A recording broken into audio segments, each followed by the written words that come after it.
welcome back to another episode of Something Super Podcast. I'm Steve. And I'm Mark. And Jay is definitely dead, I promise.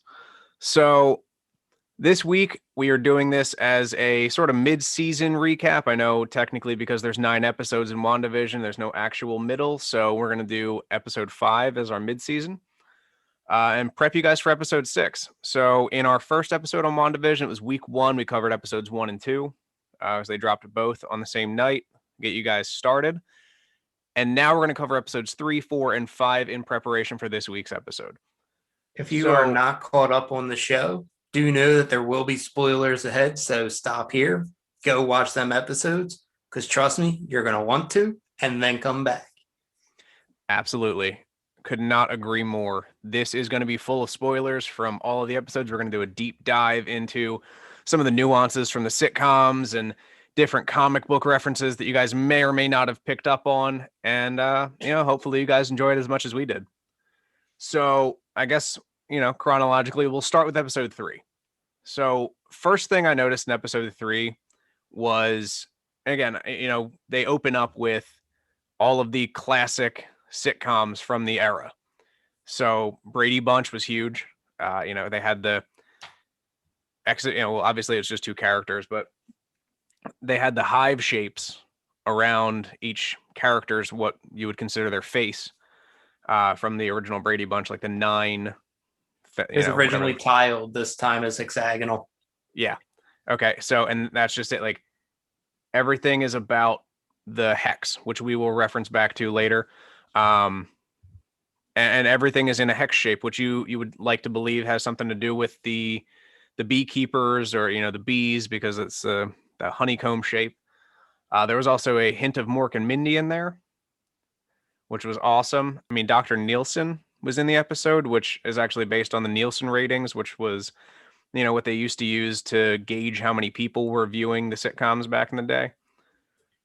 And just to touch back on the actual introduction, they're kind of giving you visual metaphors for what's going to eventually be going on. The one scene that comes to mind for me is you have Agnes being the one that's baby clothes shopping with Wanda in that really short clip. Mm-hmm. And then it cuts to Vision, who puts up a swing set in the backyard, but it falls apart. Almost like the reality is starting to fall apart. Correct. And Agnes, which, none of the neighbors are supposed to know she's pregnant, is baby clothes shopping with her. So again, like you said, it's sort of a nod to who's actually aware of what's going on and the subtle hint to the world is falling apart around him type thing. And I love that. I like each one of the intros is vastly different from the one before. Obviously, they are doing the copying of that era's sitcoms, but the little things in there that they hide, like you said, that just makes it that much better. For the viewer, for, even just the casual viewer or the super in-depth person like myself who's watched it 3 times already. Right. No, for me, this was a key episode because it's starting to set up what eventually happens in 4 and 5. Like, there's so many different little nuances and aspects that you kind of catch on to. And obviously, the biggest thing is what happens to Geraldine at the end, but we'll get there. So one thing for me that kind of is keeping me thinking is it's like, as I said, it seems like everybody's like semi-conscious of what's going on, but Vision now is starting to kind of question what's going on and question the reality. Like even in episode 1, like when he was work, he's like, well, why are we doing this? Like, what is this? Like, what are we doing? So like now you're starting to see him really question Wanda's reality that she's forming. Because as we know, or we will come to learn, Wanda's the one that's controlling everything. Well, so again, and speak back to my fan theory, Wanda's controlling it or someone else is controlling it using Wanda as a catalyst. So again, not entirely sure where that lies. But again, the further we get into these 3 episodes, the more I will start to reveal. I'm trying to keep as much secret throughout this episode as possible up until the end. But we'll start with, I guess, the end of episode 2, beginning of episode 3. Wanda is pregnant now, which, now we're in color. episode 3, she's pregnant. So we'll start there. Again, she's been pregnant for, in the episode they say 12 hours. How long or how large should a child be after 12 hours? They're having a meeting with the doctor, make sure everything's okay. The doctor gives her a set amount of fruits that the child is going to be the size of as the pregnancy, terms continue on. And what I think is pretty cool is that each fruit that he mentions is the fruit that Wanda is eating at the time. So as the episode progresses through, she's eating like a pear, she's eating, a melon, and each of those is to represent the size of the child that is rapidly growing inside of her. I So actually didn't catch that. yeah, just, and again, little like Disney is crushing this. This is goddamn Mandalorian level awesome, and I love it. But Yeah. go ahead.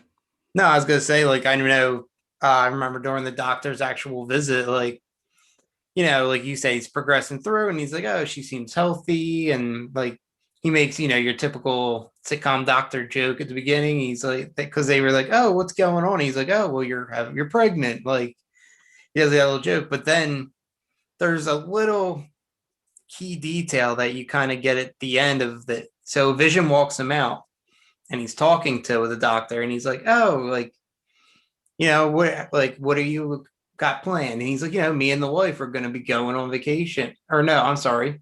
That was beforehand because afterwards the Vision actually showed off his powers, correct?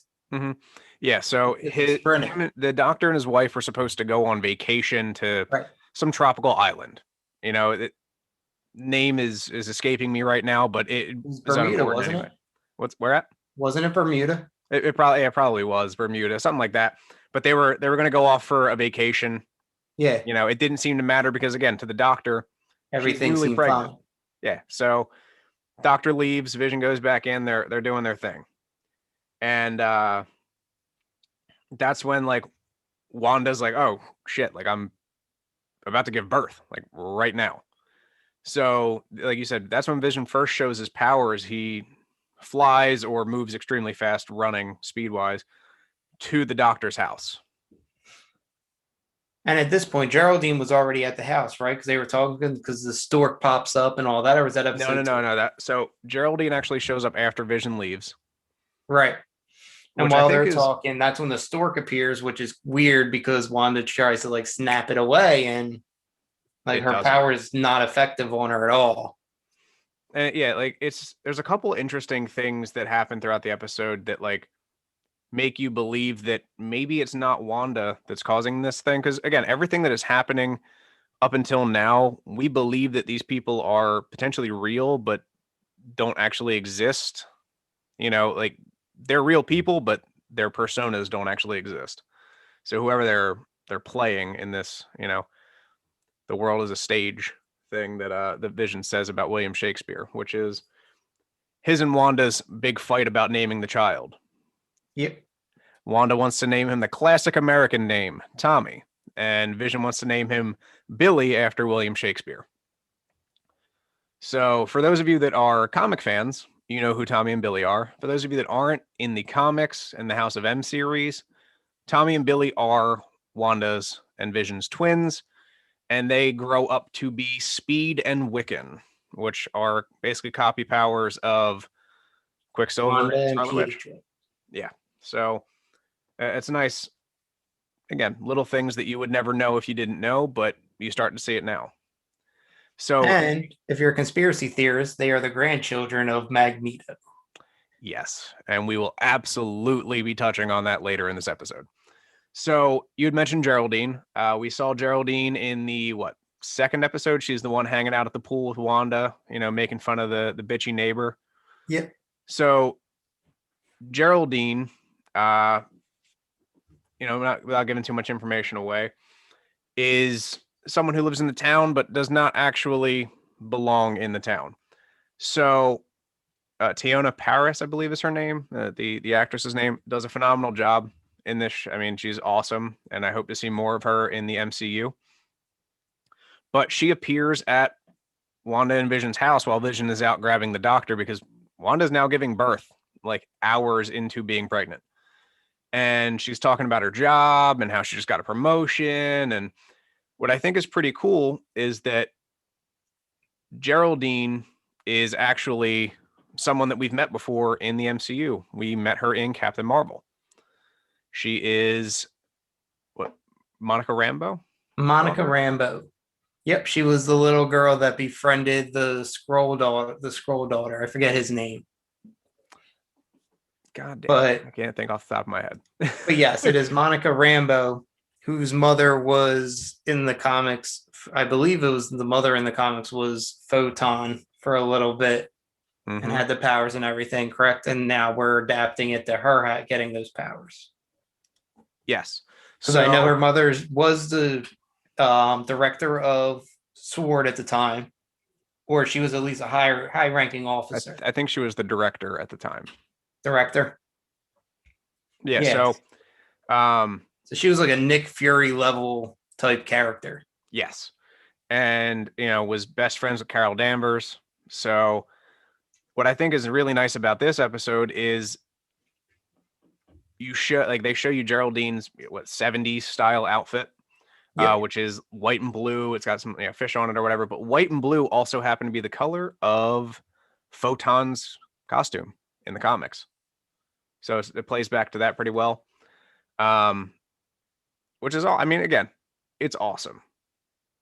For me, it really does, like, I don't even know who the director is, to be honest with you, because I don't know half of the names they show on the screen are like fake.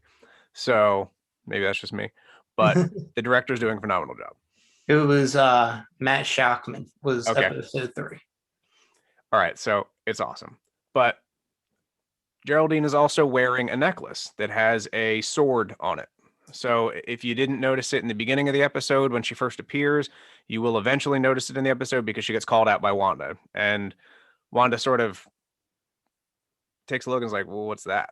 And you've already seen this logo twice before, once on the helicopter and then once on the beekeeper. Yes. So if, we've already gone over what sword is, check it out. It's basically Space Shield and it's awesome. So there are, again, so many little Easter eggs in here. We're going to try to unwrap each one of them and not bore you guys to death with too much talking. So the first thing was when Vision first walks him out after the first appointment where everything was supposed to be okay. He's telling Vision about his trip like we were going to before we got a little bit off topic. And then, he says, it's so darn hard to escape. Mm-hmm. And the way he says it, he doesn't say, it's hard to get out of town. Like he says escape. So I think that's like them subtly trying to start pushing through. So, right, then Vision leaves. He runs to go grab the doctor where you find his car broke down. However, his wife was in the car. So Vision's now exposing that they have powers to people that are in this universe. Meanwhile, at the house, you have Monica talking with Wanda, and their conversation is kind of like, just your average everyday, but something just seems delightfully awkward about Geraldine. Like, it almost seems like she's fighting to get away, but she's getting sucked back in subconsciously into the conversation. She's sitting on the couch and there's a couple times like she stands up and like spins around and then like sits back down and stuff. So I found that interesting. But then, Wanda goes into birth or labor and starts giving birth, and Geraldine helps deliver the first child. And then at that point, Vision comes in with the doctor and we find out, boom, you're having twins. So, they both get their wish. They get Tommy and they get Billy, which, like you said, Steve, this is starting to really set up the House of M storyline, which may be the way that they're going to introduce mutants to the MCU. I think that would be awesome. So if they manage to do it properly, and obviously we know we're already looking at Fantastic Four.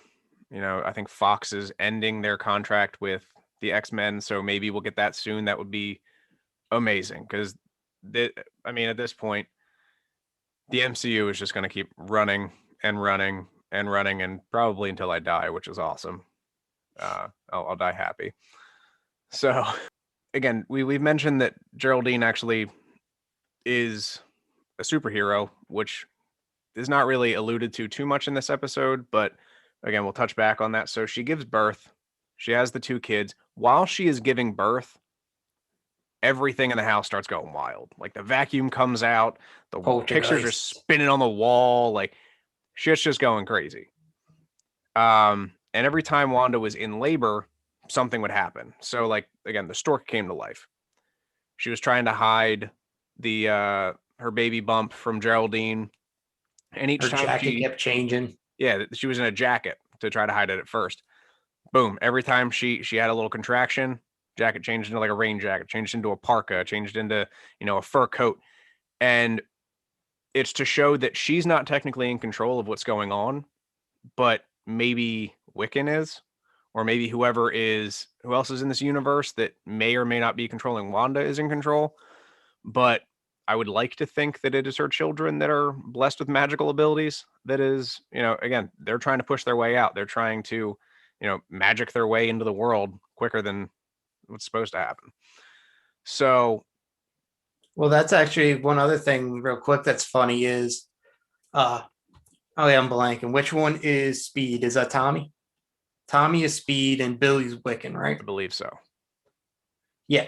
Well, Tommy, it's funny that he's born first because it's like he's the speedster. Mm-hmm. So he came out first. Yeah, like I like that. Like that's the little thing that they do. But speaking of twins, we get to where there's a turning point in Wanda and Geraldine's conversation after the babies are born.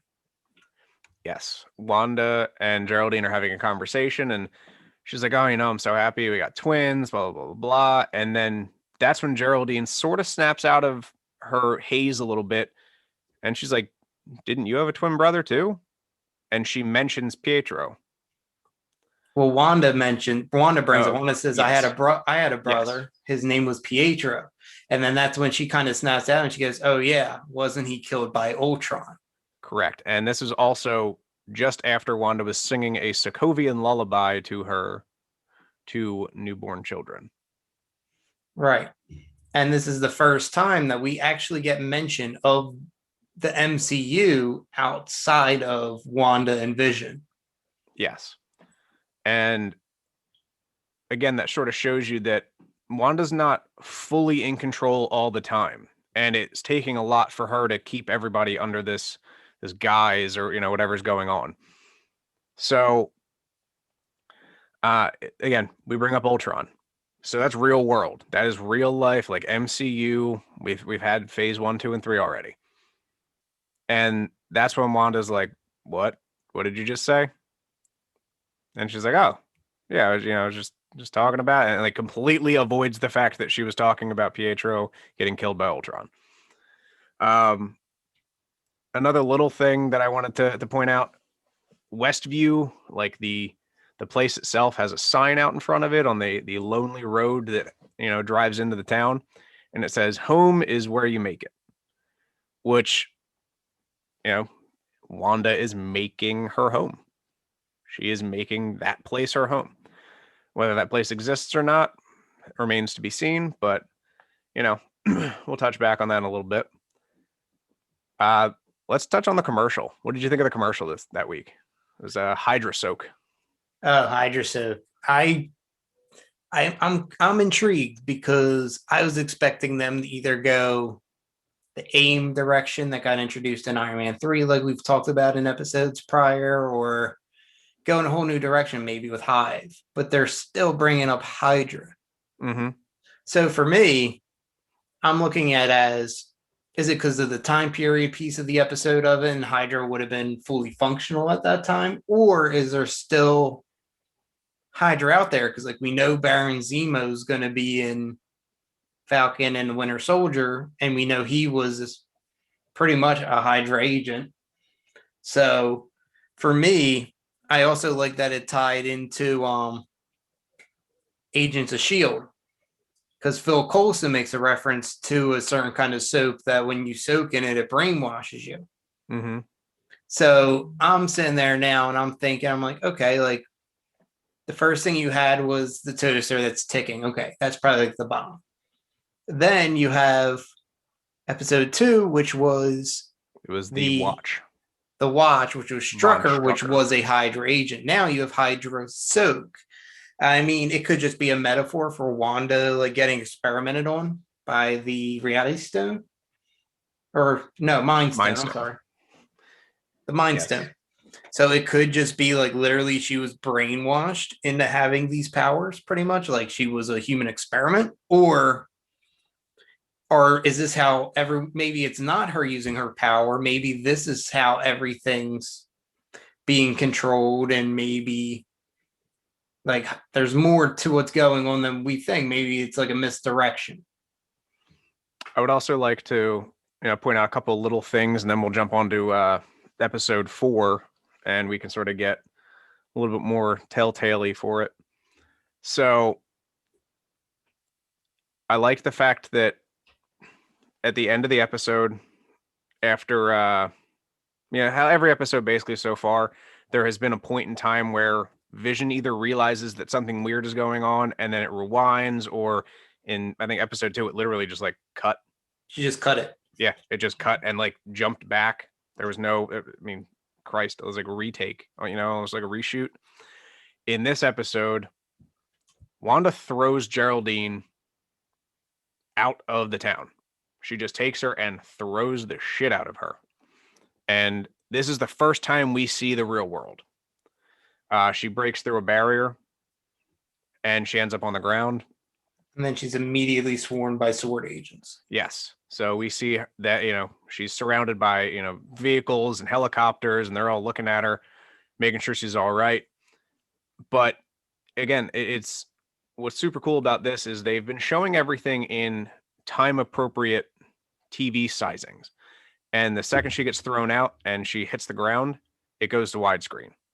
And for those of you that have any kind of surround sound setup, each time that they cut in and out of certain things, you'll notice it'll go from stereo to surround sound, or mono to surround sound to stereo, basically, which I thought was awesome. And little things like that, every time the real world gets referenced in any sort of way, it cuts to full surround sound. So for those of you that noticed, awesome. For those of you that didn't, go back and watch an episode, just check it out a little bit. It's pretty cool. And then the final song for the episode, when Monica's laying there on the ground getting picked up by sword agents, is Daydream Believer by the Monkees. So again, is it a daydream for everybody in the town and they're all just believing it? I mean, hell, they couldn't have played into that any harder, and I love it. So, all right, without further ado, let's jump to episode 4. I want to get some of the juicy stuff. Episode 4 is awesome. What was the title? It was We Interrupt This Program. Yes, We Interrupt This Broadcast. We Interrupt This Program. So to kick off from the end of episode 3, the real MCU universe, they brought in some heavy hitters, some of the biggest like B crew from some of the past movies. We've got obviously Monica Rambeau from Captain Marvel, who was a child then and is an adult now. We get Kat Dennings, who played in Thor. And then we have Jimmy Woo, my man from Ant-Man, who's the FBI agent that watches over Scott. Dr. Darcy Lewis. Yes, Dr. Darcy Lewis. That is Kat Dennings' character. She's a doctor now. Doctor. But yeah, she's like super young to be. Maybe it's just me. She just looks super young. I don't know. Who knows? It's fucking MCU, and she's got a doctorate in like some quantum space physics type shit. I say, to be fair, she's literally like met an Asgardian. I feel like she's one of the most qualified people. Oh, absolutely. Talk about this. She might be the only person that has a doctorate in her field. But But one thing that I find interesting is when they first open it, you see like people like there's a bunch of experts in different fields in the back of the truck. One of them's AI. Mm-hmm. One of them's like interdimensional travel. Then you have Darcy, who's whatever her specialty is. But the thing that I find interesting, though, is that the one guy is AI, because that clearly means that they're bringing him in to evaluate Vision. Mm-hmm. Because that would be the only thing that could possibly be. But yeah, no, like they get onto the base, they start getting everything set up, and that's where, she's running all these tests, and you find out that the same energy that's causing this force field that they're observing is the same from the Big Bang. And I find that to be like super interesting because that's now another new kind of radiation that the world's being exposed to. Correct. And what happened when the theoretical Big Bang is what created the world. It created the Earth. So is this same energy what is creating Westview? So Right. obviously we know who Monica Rambeau is. I don't want to get too much into that, but she's a captain in Sword, and this really gives you I guess the best timeline placement for this show. This is immediately after the snap that brings everyone back. Like right when the Hulk does his snap, this is when that show starts. Because Yeah, this you is see her rematerializing, but what I find interesting about her as opposed to others is like when everyone snapped, they almost turned into like dust. mhm. But when she's rematerializing, like it's not dust. Yeah, it's like Like you can shattered see, shards of pieces. right. And I know that they did say though that this was for the House of M comic. There was a cover page where it's Wanda and her face is kind of like, I don't know how to describe it. Like her face is like Like deteriorating almost yeah. up. So it was kind of like to play on that, but I just loved how gruesome of a scene it was. Like we saw the blip return in Spider-Man Homecoming. And like they made it all comical. Like a tuba player straight up gets owned by a fucking kickball during dodgeball. And like it's a funny scene. Here it's just havoc. Yeah. And it's real because it shows you like people are just appearing. No one knows how long they've been gone. No one knows what's going on. They all think that it's been 5 minutes, They think they took a quick nap. Like when she appears in a hospital room. We don't know why she was there yet, but she pops up and immediately is like, "Oh my God, like what's happening?" She looks in the hospital bed, it's empty. She runs out of the room, asks a nurse, like, "What's going on?" Nobody seems to know what's going on. These people are just rematerializing all over the place. You It hear is one doctor say we did. chaos. The one doctor straight up says in the background, you hear him say, like, we don't have the capacity for this. Yeah. You see in the background in one room, there's a woman in a hospital bed where the guy just phases back into the scene next to her. And she's like, who the hell are you? Yeah. Like, and then, It's like you said, she gets the doctor and she's like, hey, where's my mom? And she's like the doctor's just puzzled. She's like staring at her. She's like, what? She's like, where's my mom? She goes, she died like 2 years after you disappeared. She's like, what do you mean after I disappeared? She's like, you've been gone for 5 years. so this is the first instance in which we see, I mean, again, like you said, in Spider-Man, not that they couldn't make a joke of it because Spider-Man's a very comical movie, but this is like the real, like as real as it's going to get feeling wise. Like, holy shit. Like, I've been gone for 5 years. So much has changed. My mother is dead.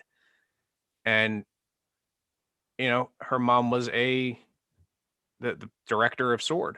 So, and, Monica Rambeau also worked at Sword at the time. So she knew what was going on. But we will now, I guess, jump into some of the Easter eggs in here. We'll touch base. I want to jump around a little bit throughout the episode and just give you guys what some of the big ones that I thought were important. So, Well, really quick before we do, can we just really quick touch on how big of a dick the new director is? so that was actually one of the things I was going to talk to you about. Uh, so director Tyler Hayward is he's new to the MCU. He has never existed in any previous, title before, and he is now the new director of Sword. So he took over after Maria Rambeau died. But what I think is interesting, and again, he is a dick, like absolute asshole. Like she made an appointment to come back and meet with him, and he never turned her card back on. So basically, that like it's kind of him like showing like, hey, like this is my Oh yeah, like territory. Like, I'm in control. What I think is interesting though, for those of you that watched the Agents of Shield, Brian Hayward was a villain in that show. So is there a relation? Maybe I'm reaching. Maybe. But if you're a villain in one show, maybe it's your dad or your brother or somebody that's related to you, you may or may not be a villain in this show too, and you're kind of an asshole. So let's just say it would not be unfitting of him to be the bad guy. The first time you really get to see the sword base, like their base of operations, which is huge. It's super futuristic. It's high tech. And now they are talking about sentient weapons, which was not the original intention, correct? I know it stands It was, for Sentient World Observation and Response Department, yes. but So sword was originally developed to be basically an afterthought, like a reaction, not a proaction type response division. So it was sentient world observation. Now that Hayward has taken over, it is sentient weapons. And, before we get too far into this episode, I happen to know a sentient weapon, and his name is Vision. I think Hayward may or may not be utilizing Vision very much the same way that Hydra was utilizing the Tesseract to create weapons and enact destruction. Again, maybe that's just me. We'll see later. yeah, I mean, and I know Monica and him have some back and forth, and he's like, we got to protect ourselves from the enemies that are out there. And she's like, well, there's allies too. Now, do you think she was talking about Captain Marvel? Do you think she was talking about Skrulls? Because, like we said at the end of Captain Marvel, like she befriended the daughter. Like, you know what? I would like to say it's the Skrull, and it's just because we think the entire movie that they're the bad guys in Captain Marvel because that's who they are depicted to be, and then you find out that like they're not. They're actually not bad people. They're just doing their thing. yeah, I They're mean, and at trying to the live end their of own life in hiding. Spider-Man, I mean, Samuel L. Jackson's on the ship with them, Yeah. and he's So using them to impersonate him. So it's like, when we arrive on scene, I guess would be the easiest way to put it, because Hayward sends Rambo out to Westview, New Jersey. That is the dirty Jersey. yeah, the dirty Jers. So that's where all of this is happening, is in New Jersey. So she travels out there, and he says, supposed to meet with a contact who's an FBI agent. That's where we get introduced to our man Jimmy Woo. Love him. I want to see him have his own damn spinoff series. Him and like all the B-list characters from all the shows just pop up. That would be amazing. We'll touch back on that later. So, And he also learned the card trick from Ant-Man. yes, amazing. So, and I love that him and Scott have that like close relationship, and it ties over into this a little bit. So they meet up. They're talking about a missing persons that Jimmy's looking for. We still don't know who that is yet. We have speculations, but at this point, it really could be anybody. Hell, it could be one of the people that's in the town that they can't find. So they go up, they meet with, and if you look closely, it is the Eastview Sheriff's Department that's there. And I mean, they're meeting with them. They're having a conversation with them about the missing persons, and the two sheriffs are like, "Yeah, it's weird because like that town's not there. Like, what are you talking about? Like, Westview does not exist. Like, it appeared out of nowhere, and nobody knows where it came from, and nobody knows what it's doing. So people on the outside can see the town. It's not just Wanda existing, in out of space and time. She very well just took a town and plopped it in the middle of nowhere and took over. So maybe these people are held hostage. Maybe these people are just, again, blissfully unaware that the world is changing around them and is constantly changing. I would say almost day to day. I think what they had said that it's been 9 days, correct? That's how long, like from front to back, that Wanda has been keeping this So town it alive. went from Endgame to Monica coming back was initially. Then it cuts to 2 weeks later. So the time frame is about 2.5 weeks after Hulk brought everybody back. Yes. So Kat Dennings' character is working with the Sword agents, and she's reading the radiation, she's checking out all this other stuff, and then realizes that there is like a broadcast frequency that's coming with it. So she deciphers it, and it shows up on the screen as a TV show.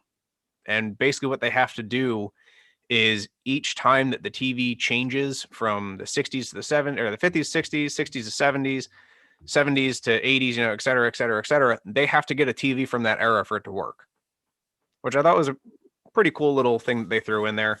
It's not entirely important, but again, it's a nod to the fact that time is constantly and consistently changing almost hourly in there, or day to day. I was gonna say, I think it's real time changing. They said. Okay, so I mean, like the episode ends, it's like the day, Right. whatever's going on. And then they give you like a real in depth, like what happened. Monica goes to the edge of the town and is staring at it, and it kind of looks like if you went up to your TV screen and put your face to it, like you can see the pixels.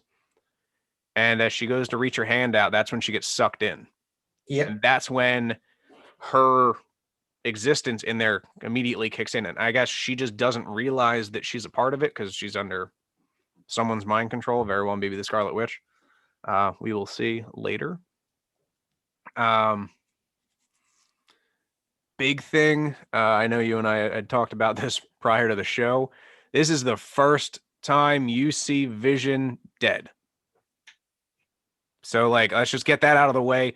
Vision is like that colorless, faded ass color looking, the chunk of his head missing because Thanos ripped out the friggin' stone. Like, holy shit.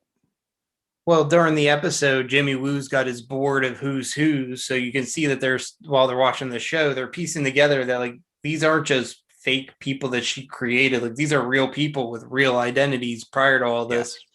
But the thing that Darcy says is like, she's like, look, all these people are alive, but he's dead, right? Like dead. And they're like, yeah. So like, we don't know yet what's going on with Vision and Vision's whole body and everything. But we do learn that it was Darcy watching the screen at the end of episode 1.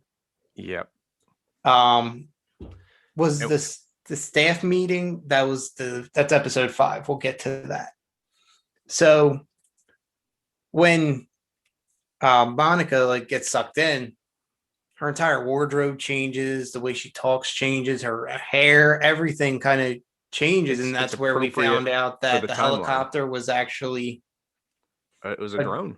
It was a drone, and it kind of sets up how they get a drone in the second time because the drone changed into the helicopter from the earlier episodes. But yeah, like you said, this is the first time that we're getting like Vision's dead. So, Darcy's watching it, and she's noticing things. So the scene with, what's the one woman's name that cut herself with when she shattered the glass in her hand? I just call her the neighborhood bitch. So I want to say her name's Dottie. Dottie, yes. Dottie. So like bitch. When Darcy's watching, and there's that whole scene with, Jimmy Woo's talking to her and through the thing, and then Dottie's hand snaps, like she just straight cuts it. Like to Darcy and everyone out there's knowledge, that never happened. Like what we saw didn't happen. And that's where they beg the question, like, is she cutting it or is somebody else? Well, and go ahead. So I'll let you finish that, and I have a fan theory for that as well. No, I was just gonna say I like the fact that they then cut to Jimmy Woo's board of theories. He's one in the bottom, like left-hand corner. You see like possibly scroll, but in the top right-hand corner, it's like the questions that we're all asking ourselves. Yes, and it's literally it's like why hexagons, like Vision ? Yeah, he has about as much idea what's going on as we do as we're watching. Yeah, he's watching as we're watching it, basically. Which is what I love, because like in film, you want to make your story relatable to the audience, and how much more relatable can you get than, hey, we don't fucking know what's happening either. So when he is calling out through the the microphone and like through the radio in Wanda's her little town, and Dottie cuts herself. I think that might be Dottie's way of trying to wake herself up. Like in a dream, you quote unquote pinch yourself to see if you're awake or not, and if it hurts, you're awake. If it doesn't, then you're still asleep. So she very well may have cut herself because she heard the voice, she heard someone calling out, and Wanda sort of lost focus for a second. Dottie may have come to briefly and was like, shit, like I gotta see if this is real. Cut herself, and then boom, Wanda snapped back into it, and nothing happened. And like you said, they didn't see that on the screen. So Wanda covered that up real quick, made it seem like it didn't happen. Dottie must have forgot. Boom, boom, boom, it's over. So little things like that are sort of getting, and again, I in the beginning, I thought everyone was dead, or just didn't exist. But right. I thought it was Xavier in the radio. So yes, that's all right. Trust me, every single week, my fan theory will drastically change, I promise, because I am probably not right about half of it, but hell, if I can get a 50% on this, I'll take it. I mean, I'm still holding out because I know they said there's going to be a giant cameo. Now, I don't know if that was Quicksilver or if they're holding out till the final episode and they're going to introduce either Magneto or Xavier in the last episode. I think that would be so. Amazing. I'm holding out hope, but. So now we also get our beekeeper revealed as to what is actually going on with that. So I know we originally said we thought it was an AIM agent. It is a sword agent that is in like a Tyvek type suit. They send him underground because they think that the wall only exists above ground. So he is crawling through the tunnels. He has this like, hook and latch, thing that is connected to like a pulley so that they can pull him back out if need be. And as he crosses over the town, he turns into a beekeeper because they didn't have sword agents back in the 70s.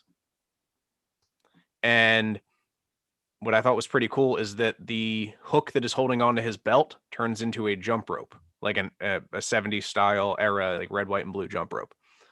And it drops off of him. So he's kind of stuck in there. And as to my knowledge, they haven't brought him back up yet, have they? They haven't addressed what happened. Yeah, we're all under the assumption that he just kind of like rewound back out and then just crawled out. But like, yeah, no, to our knowledge, like she just said no and rewound. So my guess is that would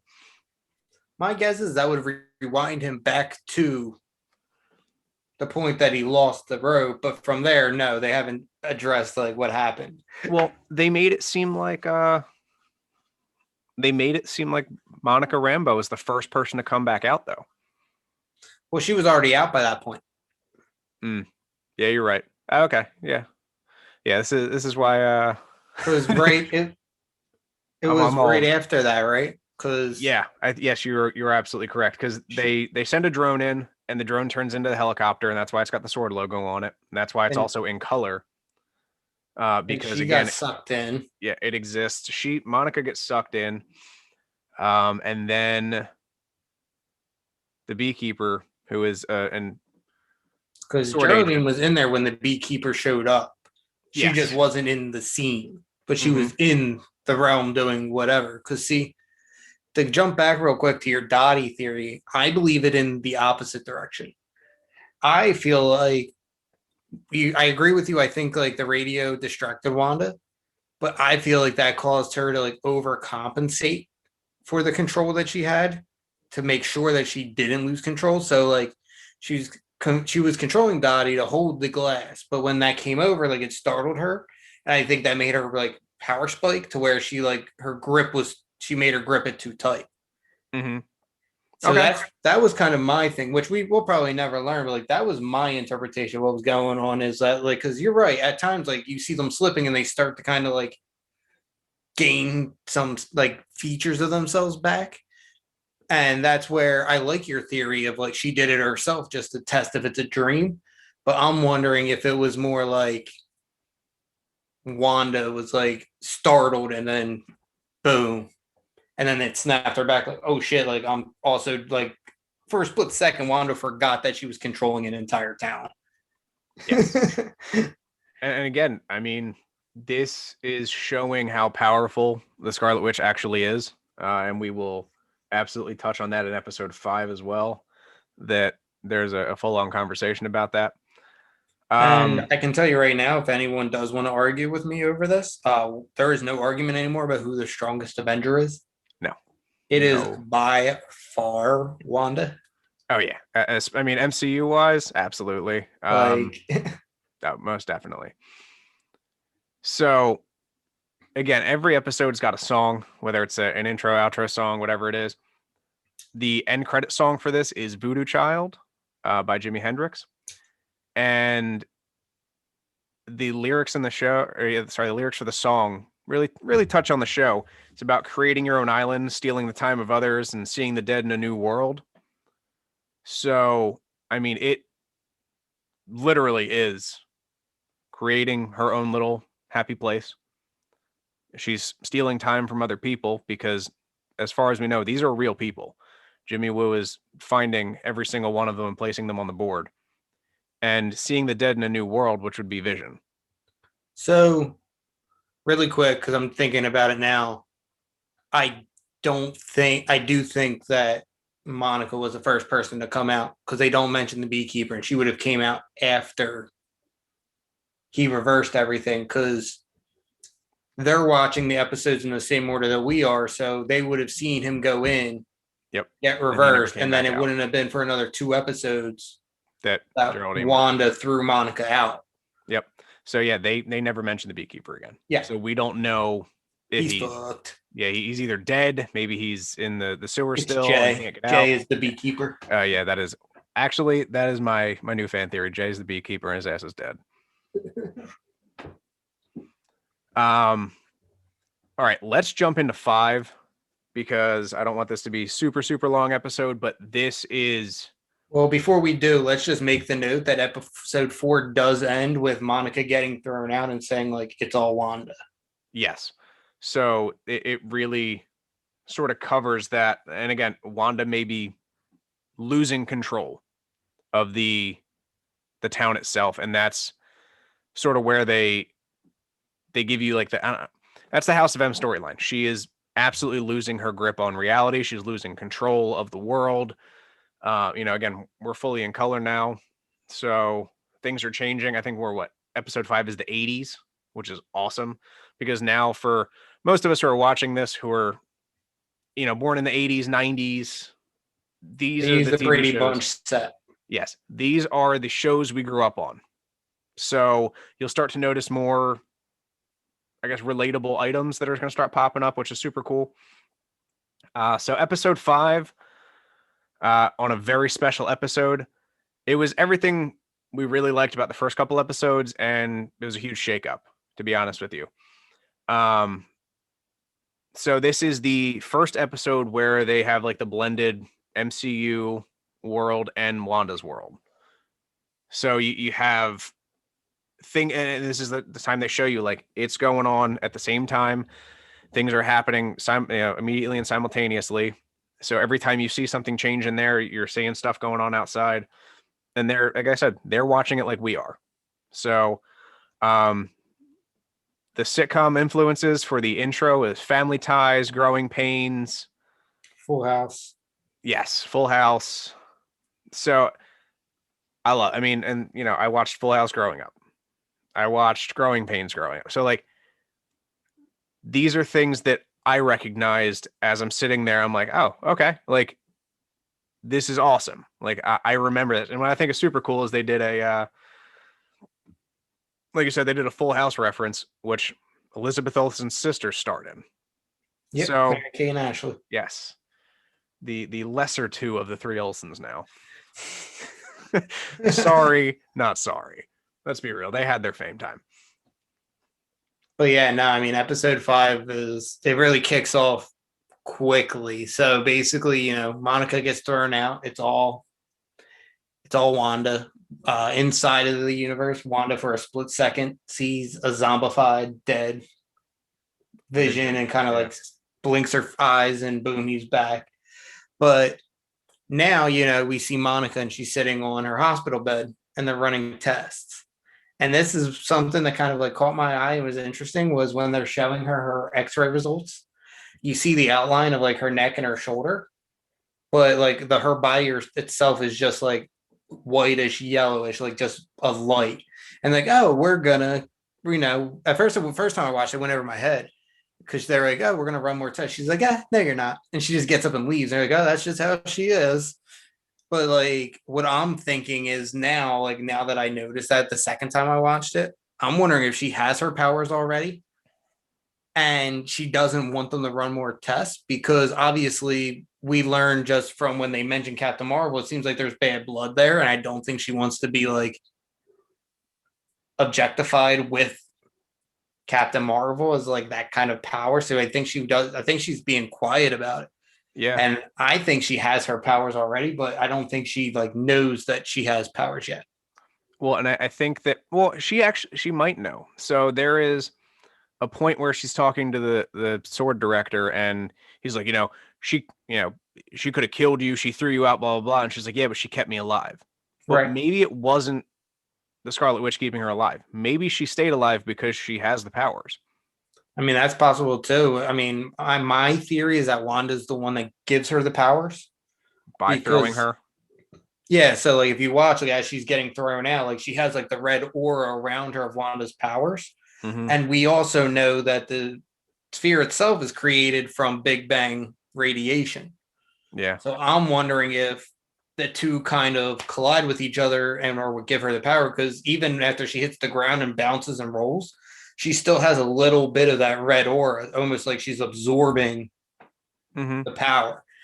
And that's something that I found was like really cool because now we kind of we were left on a hangnail like, well, what happened to Geraldine? Like, where did she go? Like, we wanted to know what happened, and now you find that literally she just got fuck chucked, just thump straight through the wall, through the fence, straight across the entire town, just straight out of Oh there. yeah. And what's cool is they show you again. There's been 3 iterations of that final scene where she's like, you know, where did Geraldine go? Oh, she went home. And then they show you in each episode, following different things actually happened. And maybe Wanda's viewing it differently. Maybe Wanda's having that, replay in her own head, like, all right, no, I need to change it. It needs to sound better. But they do show you what actually happens to her. She blasts her through the wall, through the fence, like through literally everything. And she hits damn near everything as she leaves that town, which is super cool. And then Wanda just fixes it all. I'm like, that never happened. Right. So And if you look, Wanda actually almost looks kind of confused afterwards. Like she looks at her hands, kind of like, what did I do? Kind of like, oh shit. Which yeah, leads me into kind of believing like, is it really Wanda that's doing, or like you said, is she just a catalyst for whoever else? Me personally, I think it's Agnes and them are either working together or Agnes is using Wanda without Wanda realizing it. Mephisto. We'll get to that because I got my I have my theories about Mephisto. So but yeah, like you said, we don't want to have this be too long. But trying to think of some other key points that happen. You have the staff meeting where they're like, look, they get Jimmy Woo gives the background of the twins. He's like, like they were born in Sokovia in 1988. Here were their 89. parents. And then basically, like the director, Hayward, he says, I forget what he says, but Jimmy Woo's like, that's an oversimplification of how she got her powers, but okay. Yeah, he basically explains that like she got her powers, she turned to the dark side, and she fought the Avengers. And he's like, Right. yeah, I guess you could say that. And he tries to be nice, and I thought it was funny that The they did cut. the little cut with I God, don't like to Jimmy's talk ill character. of other people, and Cat's like, I will. He's a And then terrorist. yeah, she calls him a dick, but they cut to him and he's like, terrorists. They're terrorists. So again, I like they're throwing a little bit of comedy into it, obviously, other than the laugh track type stuff that they have because it's a sitcom. Um, Fun fact, Elizabeth Olsen and Scarlet Witch were actually both born in the same year, which is 1989. Coincidence? I think not. Never seen them in the same room together. Uh, so this is the first time we also learn that no one has ever called her the Scarlet Witch in the MCU. You may know her as the Scarlet Witch, but she is Wanda Maximoff per the They make a MCU. joke in one of the movies, and they were like, someone makes a joke about a witch, but they like like it's directed at her, but like they don't call her out. But no, they have never called her the Scarlet Witch. which again is something like I know them as Quicksilver and the Scarlet Witch, so it never really occurred to me that it was never mentioned previously. But yeah, that is something that they mention now because again, that's one of the things Jimmy Woo says. Like, well, she doesn't have like a nickname. Um, But we Darcy, learned that. go ahead. I'm sorry. Did you have something else you want to touch No, on no, there? no. I was not in reference to that. I was just going Okay, to keep because I was going on. gonna say we also learned that 9 days after the show started, Wanda broke into a super secret facility to steal back Vision's parts, which we now find out Sword was using to build the sentient weapons. Yes. So obviously she's not too happy about that. And it cuts back to the being in Wanda world.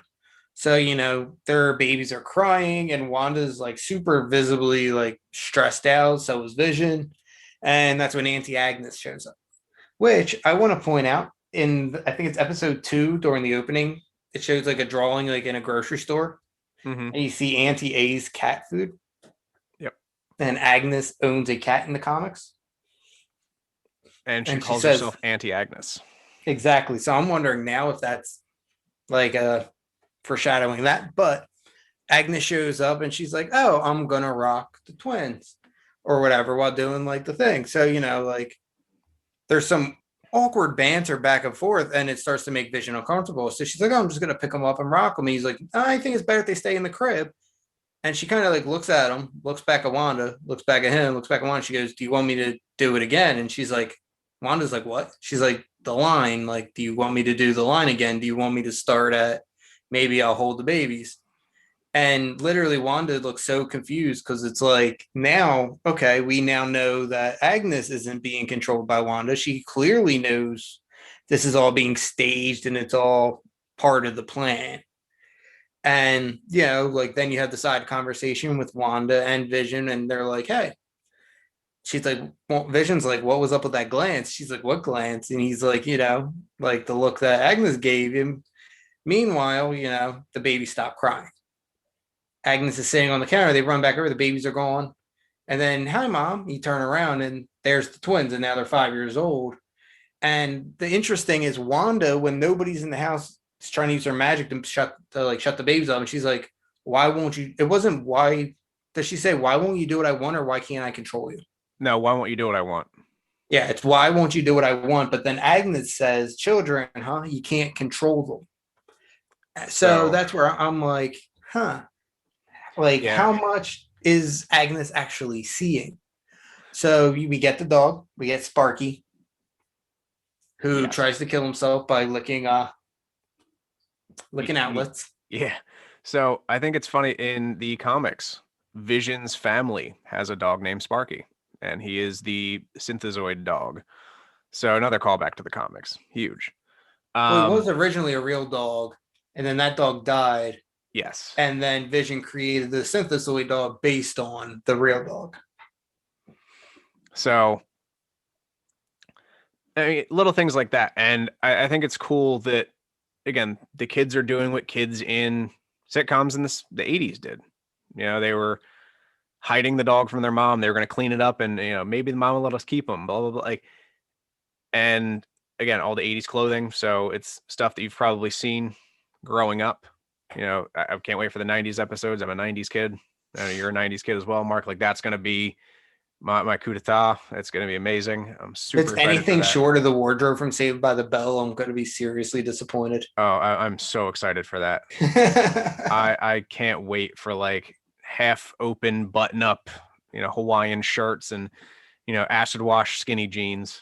The paper cup pattern that everybody knows, Yes, exact. And the teal and pink and yeah, the purple. Yeah, like I'm super excited for that. Like, so that for me is going to be amazing.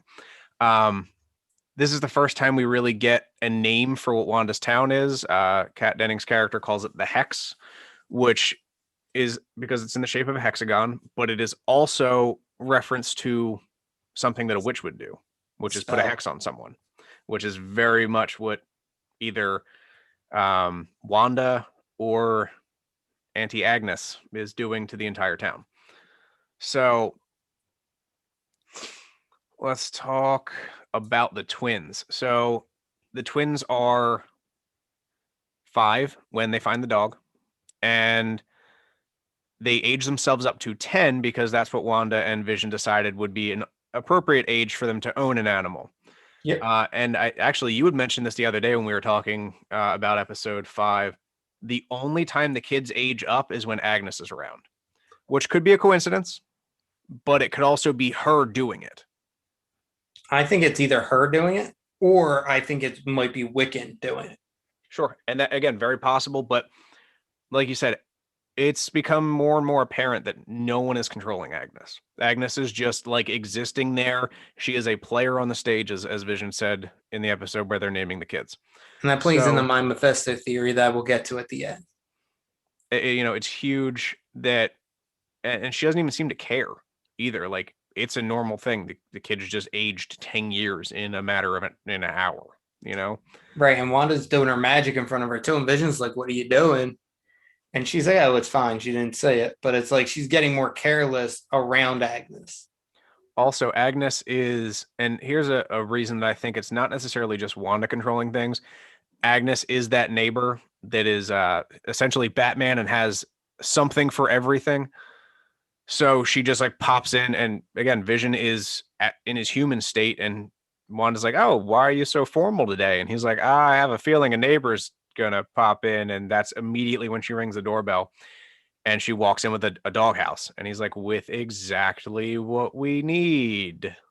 Right. Like Oh he's wow. seriously questioning. He's skeptical. He's very skeptical. Yes. So then, He it's goes to work. yeah, he goes to work on a Saturday.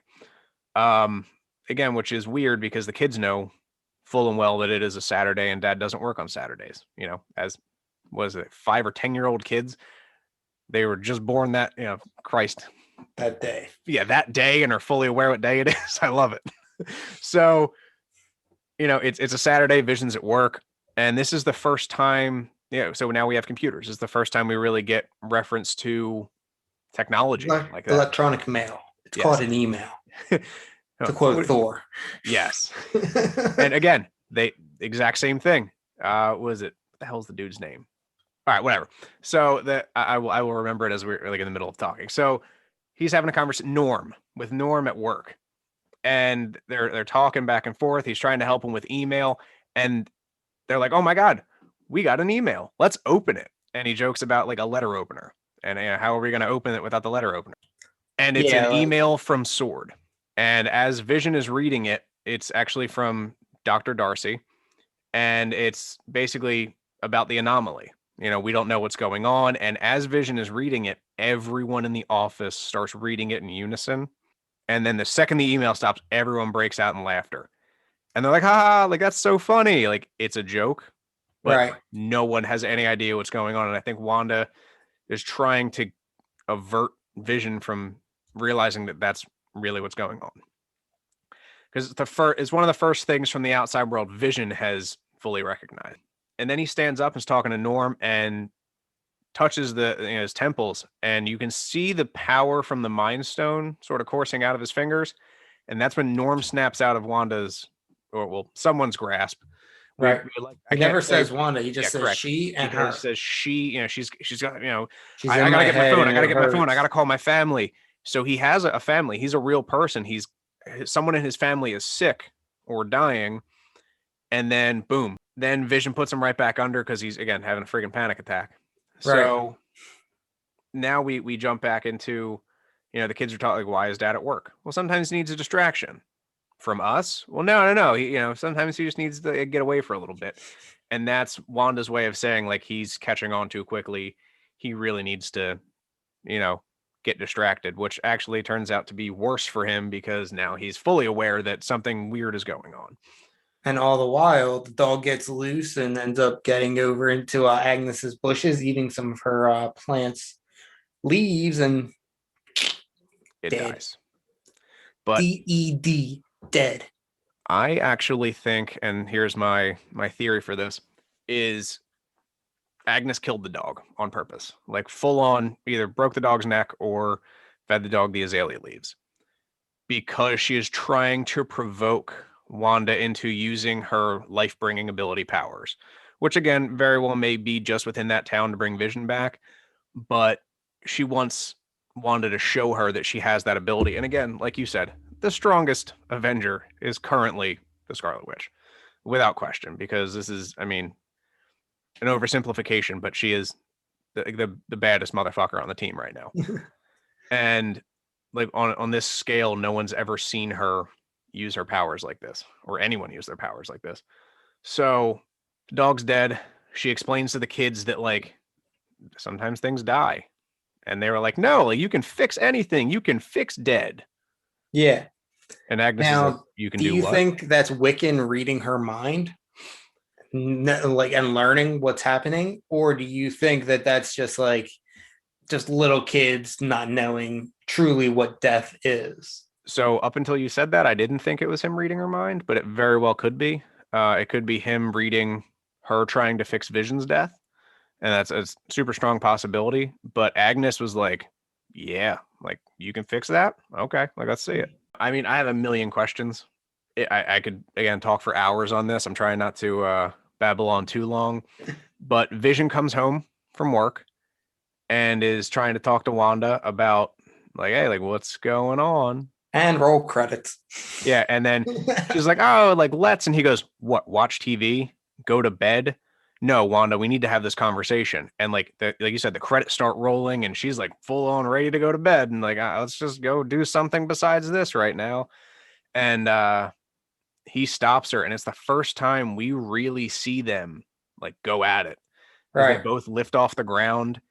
He, is Vision. Which, She has the red hands. Like she's if you watch, one thing that I noticed was when Vision goes up, he's kind of using his powers out of like frustration, but not like directing it towards anything. Like he's just kind of like so worked up that he's probably not even realizing he's doing. Where Wanda looks like she's totally ready to just blow him away, which from Civil War, we know she very well can just handle Vision like it's not even a problem. mm-hmm. And another big thing that I'd like to point out is she mentions like, "Oh, you were never like this before." Right. And he even says, he's like, I don't remember before. I don't remember anything prior to coming to Westview Yeah, or, yeah, like this Westview. is the only part of his life that he knows now, and it very well may be because just like a computer, he got rebooted. He was, his memory was wiped. So this could be why. Um, Also, little side note, I think it's super cool that Tommy and Billy wear their respective colors, which is the green and blue for Speed and the red for Wiccan. Just, I wanted to point No, that that's out. a nice little Love it. touch to detail. But yeah, no, I mean, I think there's two more points that I really feel like we need to touch on in this episode before we jump into like overall theories. The first one is that, like we said, they sent in the drone because it wasn't from that time period. It turned into the helicopter. Well, now they get a drone from the 80s. They send it in and it goes to Wanda. Monica's talking to Wanda. And all of a sudden, the director's like, we have the target, fire. She's like, well, it's not armed. And he's like, take the shot. And now she's like, well, wait, I can't control it anymore. And in the black and white screen, you see Wanda's eyes turn red. Yes. It's And awesome. this is where we see my favorite crossover with the reality and reality is when Wanda comes out and Yes. confronts them. And literally it's terrifying because like how powerful she is. She literally throws the droid back at or The drone. the drone back at them. And she's got, just that ball in the middle. Monica's like, yo, I'm an ally, like I can help you. And when she starts talking, she has that Sokovian accent back, which we haven't heard since Age of Ultron when she was. So maybe she is touching into her villainous roots.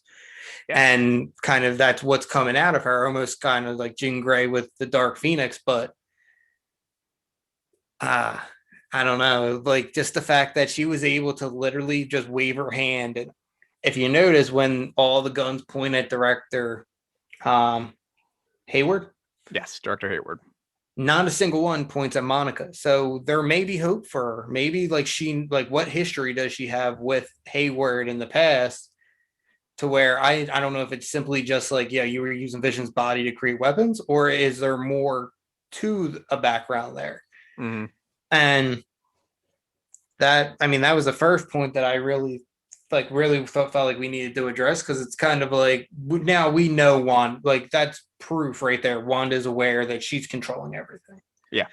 Like at first it's like, well, maybe, maybe she is, maybe she isn't, but now it's like, no, like she straight up says like, I have my home, I have my family, I'm not losing it again. Yep. Like she's in that hole now. But now let's jump to what I felt like is the most important scene to cover. Shoot. The end of the episode. Yes. So like we were talking about, Wanda and Vision are having their argument, and Vision even brings, he's like, how does it seem like whenever it needs to happen, like Agnes is here with exactly what she needs, and at that time there's a doorbell, and then something interesting happens. Vision immediately writes Wanda off, and he's like, oh, you're just doing it again. And she looks at him like with a straight face and is like, I didn't do that this time, or I didn't do that. So now the question is it Wanda that's sending these people and calling these people at these times, or is it something else projecting them onto the situation when it's getting too real and too much is getting exposed? And sure enough, she opens the door and it's kind of like an oh shit look, and then it cuts to the outside world. And in the outside world, it cuts, I forget what it cuts to. It's like I think it's Darcy, right? Darcy watching it, yeah, and she's like, "Oh my god, they recast Pietro." Yeah, she's like, oh my god, they recast her brother. She recasted her brother. But what I found interesting is my theory is the reason why we got the Fox version of Pietro and not the Marvel one. Because, like they said at the beginning of the episode, the twins weren't born until 1988 or 1989 or whatever. And this is earlier in the 80s, but Days of Future Past took place in the mid 80s. Mm-hmm. So she couldn't have taken her brother because he wasn't born yet. She had to take that, her or whoever it was had to take that version of Pietro. Now, here's where what I think is going on personally is I think Wanda only has limited control. I personally think Agnes is controlling everything from the inside, using Wanda as her guiding light. And I personally think Director Hayward is Mephisto, keeping an eye on everything from the outside. I like that. I like that theory because he is an asshole. Well, when they send in the beekeeper, Jimmy Woo's like, we have no proof that shows that like it goes underground. He's like, well, we don't have any that says it doesn't. Like he doesn't even for a second guess about sending that guy in. Yep. Like we know that he's going to do whatever he needs to do to keep his power. And like, I mean, he could just be a dick. Yep. But I know a lot of people think that Pietro is actually Mephisto, but I feel like that's too on the nose for the way that the show goes. So whether he's Mephisto or not, I hope this is Disney and Marvel's way of saying, welcome to the MCU X-Men. Regardless. That's what I think it is. And that's why I think we're still going to get a Xavier or Magneto cameo by the end of the show. I think it would be awesome. But yeah, I mean, that's everything in the 3 episodes that I could think of that were of super importance. And I mean, if we did miss anything, please let us know. Where we love reading your guys' theories. We love hearing your guys' theories. Let us know. Sorry, real quick. I don't want to cut you off. No, you're good. I have 2 simultaneously parallel running theories for this one. The conversation that they have about the aerospace engineer that Monica knows. So in the, I guess, beginning / middle of the episode, they're talking about, ways to sort of combat this problem. And Monica mentions she has a particular aerospace engineer in mind to call to help.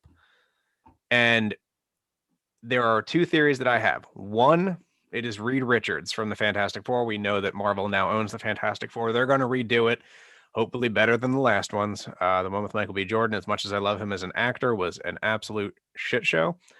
But I don't want to say that it is a guarantee that it's for Fantastic Four, because if you're going to introduce one of the most important people in the damn Fantastic Four, don't do it subtly. Not like that. Not off screen. It's far too subtle off screen. Like if they had like a person like, oh, you need to meet this aerospace engineer, and they like show him, but like it's not guaranteed. It's like I'd prefer something like that. My other thought is that it is the adult version of the Skrull girl she befriended. That's my theory, because it's keeping this in line with the Captain Marvel runnings that they're having, and we know that we're getting Secret Wars eventually, which plays heavy on the Skrull invasion. Mm-hmm. So I personally think that they're going to set her up to be a protagonist fighting against whatever's going to happen in Secret War. But I 100% agree with you. Like, I feel like they're going to save the Reed Richards for something a little bit not bigger, I wouldn't say, but like I said, I don't think they're going to do it off screen. Like, oh, I got to text this guy. And honestly, I think I was watching Eric Voss's breakdown of the episode, and he was even saying like the Spanish subtitles used the feminine like verb or whatever noun for astroscientist. So I don't think it's going to be Reed Richards. I think it could be her. I'm just trying to think of who else possibly it could be, because originally I was like, oh, maybe it's like her mom, and her mom really is still alive or whatever. But yeah, I mean, there's a whole slew of theories flying around the internet. I do want to touch on one little final Easter egg. This is a show my dad made me watch growing up, The Twilight Zone. So in one episode of The Twilight Zone, it's called The Monsters Are Due on Maple Street. We realized that Wanda and Vision live on the corner of Maple and Sherwood Drive.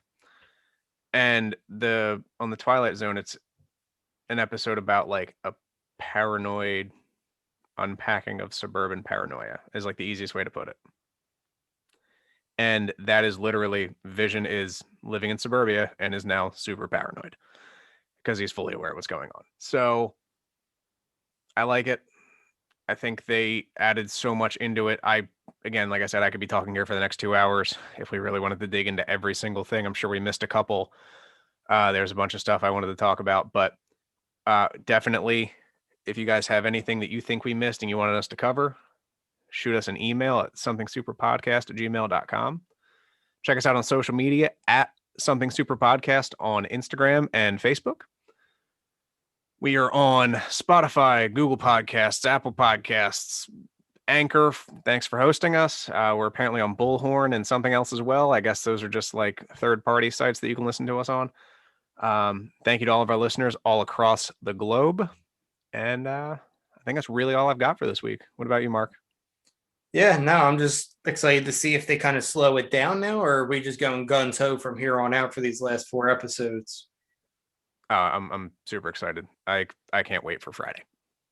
I just genuinely cannot. All right. So honestly, for me, that's everything. I'm going to call it a wrap on that. Guys, thank you so much for listening to us. This has been Something Super Podcast. I'm Steve. And I'm Mark. And we'll catch you guys next week.